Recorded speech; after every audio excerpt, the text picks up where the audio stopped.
గుండెకు touch, జుంబాతో fit, అదిరేట్టు dance మీరేస్తే జుంబారే అజుంబరే.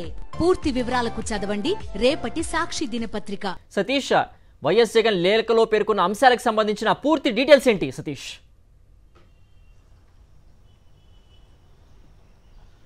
Siddheshwar, భారత ప్రధానమంత్రి నరేంద్ర మోడీకి మాజీ ముఖ్యమంత్రి వైఎస్ఆర్ కాంగ్రెస్ పార్టీ అధ్యక్షుడు వైఎస్ జగన్మోహన్ రెడ్డి లేఖ రాశారు. ముఖ్యంగా తిరుమల లడ్డూ పైన సాక్షాత్తు ముఖ్యమంత్రి చంద్రబాబు చేసినటువంటి తప్పుడు ప్రచారం, అబద్ధపు ప్రచారం, ఆ లడ్డూ కోసం వినియోగించేటువంటి ఆ నెయ్యి కల్తీ అయిందంటూ, నెయ్యికి బదులు ఆ యానిమల్ ఫ్యాట్ వినియోగించారంటూ స్వయంగా ముఖ్యమంత్రి హోదాలో ఉన్నటువంటి చంద్రబాబు చేసినటువంటి వ్యాఖ్యలు కోట్లాది మంది వెంకటేశ్వర స్వామి భక్తుల మనోభావాలు దెబ్బతీసాయి. అదేవిధంగా కొన్ని దశాబ్దాలుగా అత్యంత విశిష్టత కలిగినటువంటి, పవిత్రత కలిగినటువంటి తిరుమల తిరుపతి దేవస్థానానికి సంబంధించినటువంటి ప్రతిష్టను దెబ్బతీసేలాగా ముఖ్యమంత్రి హోదాలో ఉన్నటువంటి వ్యక్తి చేసిన వ్యాఖ్యలు తీవ్రమైనటువంటి వివాదాస్పదంగా మారే. ముఖ్యంగా తిరుమల ప్రతిష్టను ముఖ్యమంత్రి చంద్రబాబు దెబ్బతీశారు. అదేవిధంగా అబద్ధాలతో నెయ్యి ఏదైతే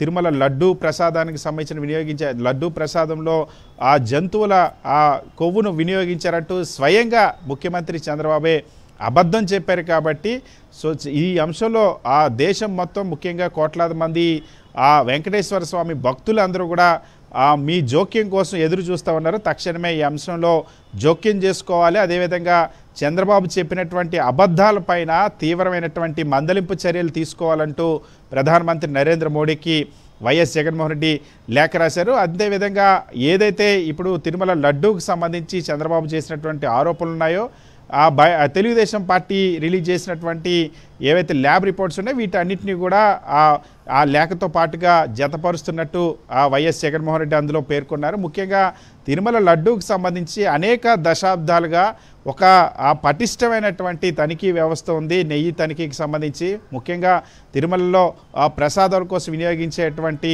సరుకులన్నింటినీ కూడా తనిఖీ చేయడానికి 3 అంచెల తనిఖీ వ్యవస్థ ఉంది. నెయ్యికి సంబంధించి కూడా పటిష్టమైనటువంటి వ్యవస్థ ఉంది. అంతేకాని గత ప్రభుత్వం దాన్ని మేము మరింత సమర్థవంతంగా నిర్వహించేందుకు చర్యలు తీసుకున్నాం.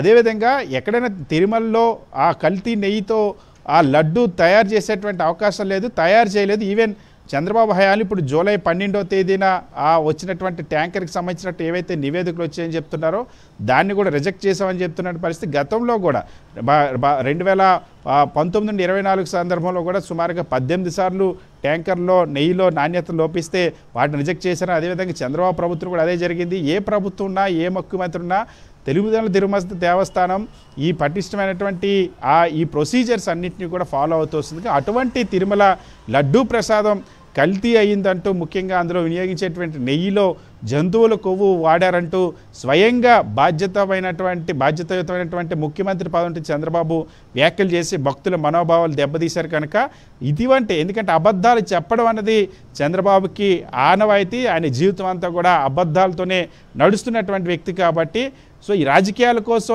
ఎన్ని అబద్ధాలైనా ఆడేటువంటి వ్యక్తి కాబట్టి చంద్రబాబు ఈ అబద్ధాలు చెప్పారు. కానీ ఇది వెంకటేశ్వర స్వామి భక్తులకు సంబంధించింది, కోట్లాది మంది ప్రజల మనోభావాలకు సంబంధించింది కాబట్టి ఇటువంటి వ్యక్తి పైన తీవ్రమైన మందలింపు చర్యలు తీసుకోవాలి.